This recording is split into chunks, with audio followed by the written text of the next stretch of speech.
Everybody, here's the status of your fourth stimulus check that you have to know. The White House has signaled Democrats are coming close to securing a deal on legislation that would enact the administration's social safety net agenda after President Biden met with Nancy Pelosi and Chuck Schumer earlier in the day. Jen Psaki said during a press briefing, "We're getting closer. We're into the nitty-gritty details, and there is agreement about some fundamental investments in our society."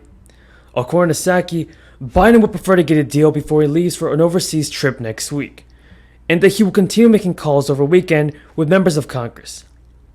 So while Psaki said there's an agreement on a number of areas, a top-line number for how much the bill will cost has not been reached, along with a number of other details. Sheets. Instead of monitoring annual transactions of at least $600, they're upping it to $10,000. My next guest says it is still a power grab aimed at the middle class. Mark Bronovich is Arizona's Attorney General. Good to see you again, Mark. Thanks for coming in.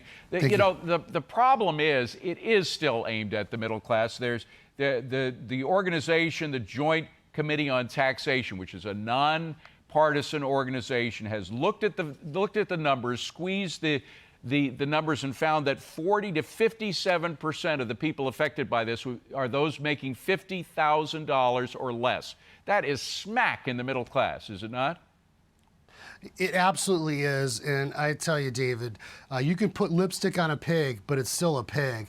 And shame on the Democrats, shame on the Biden administration and his enablers in Congress for proposing this radical idea that essentially wants to snoop and empower the IRS to basically look into all of your financial transactions. Which, by the way, is supposed to be against the Constitution. The Fourth Amendment, just to be specific about it, says the right of the people to be secure in their persons, houses, papers, and effects against unreasonable searches and seizures shall not be violated. In July, and let me play you what he said about his top line number back then.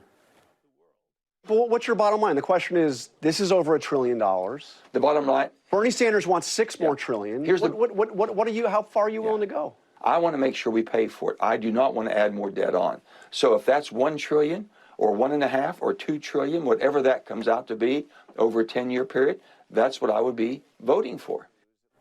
So, I mean, basic math tells me if you have Sinema and you have Manchin, both unwilling to go above that. If you just listen, Jonathan, if you just listen to what Manchin said, he said he wants it to be paid for. He's right. I want it to be paid for. And in fact, that is exactly what we are going to do. And if it's $3.5 trillion, we can pay for it because, as everybody knows, you got some of the wealthiest people in this country who in a given year don't pay a penny in federal income tax. Large corporations don't pay a nickel in federal income tax.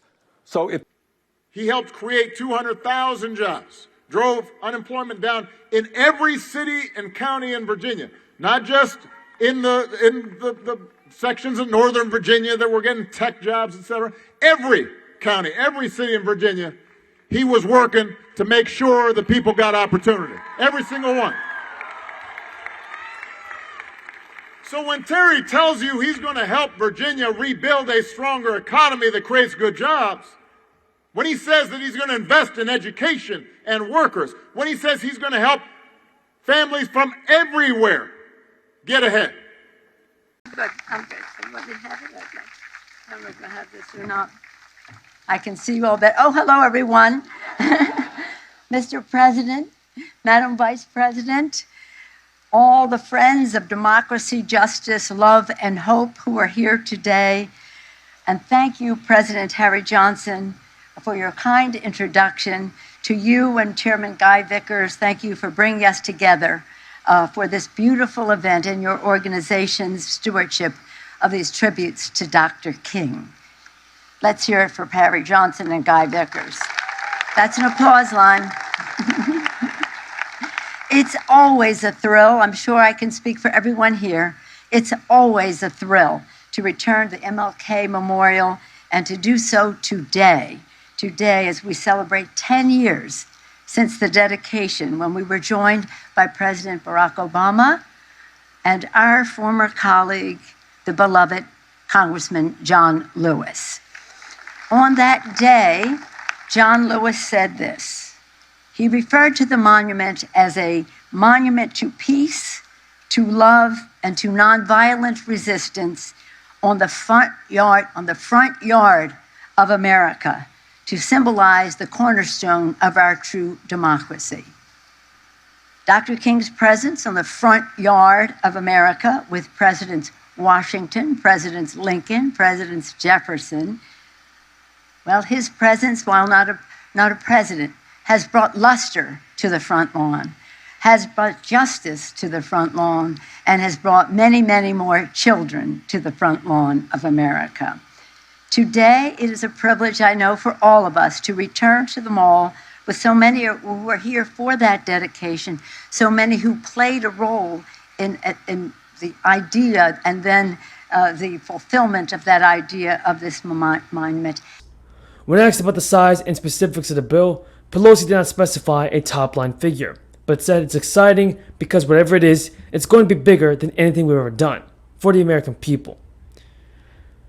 In anticipation of a potential deal, Steny Hoyer informed lawmakers that Democratic leaders aim to hold votes next week on both the safety net legislation and the Senate-passed $550 billion infrastructure package. Steny Hoyer said the goal is to get the two measures passed before their next recess, which is slated for November 8th.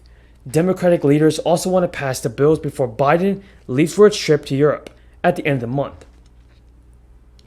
The president confirmed at a CNN event that he hasn't been able to get 12 weeks of paid family leave, including the bill, because of opposition from a few moderates in the party. That provision will now be reduced for 4 weeks. Another component, universal preschool, is expected to be included in the measure, as well as a 1-year extension of the child tax credit. Biden said Thursday that he wouldn't support adding a work requirement for the tax credit because all eligible recipients are working anyway. Under the bill, parents would not have to pay more than 7% of their annual income on childcare as a result of funding for childcare centers. The White House has said this would apply to low and middle income families who have children under 5 years old. On taxes, Biden acknowledged that Kyrsten Sinema does not want to raise a single penny in taxes on the corporate side and on wealthy people. And that's a cornerstone of President Biden's Build Back Better plan. Joe Biden suggested that there are still other ways to pay for the legislation without raising taxes on middle-class Americans. Biden told reporters, here's what I'm willing to do. I'm willing to make sure we pay for everything without anyone making less than $400,000 paying a single cent more in taxes. That's my objective, and so there's ways to do that. Among the options still on the table for the package are a 15% global minimum tax, closing loopholes for high-income Americans, and decreased IRS enforcement. Biden said that another key Democratic moderate, Joe Manchin, opposes a provision that would offer a free tuition-free community college, dealing a blow to the president's effort to deliver on a campaign pledge. Instead of including that in the spending measure, Biden said he thinks Democrats will be able to increase individual grants by $500 a year to benefit low-income families with a higher education, funding that doesn't need to be paid back.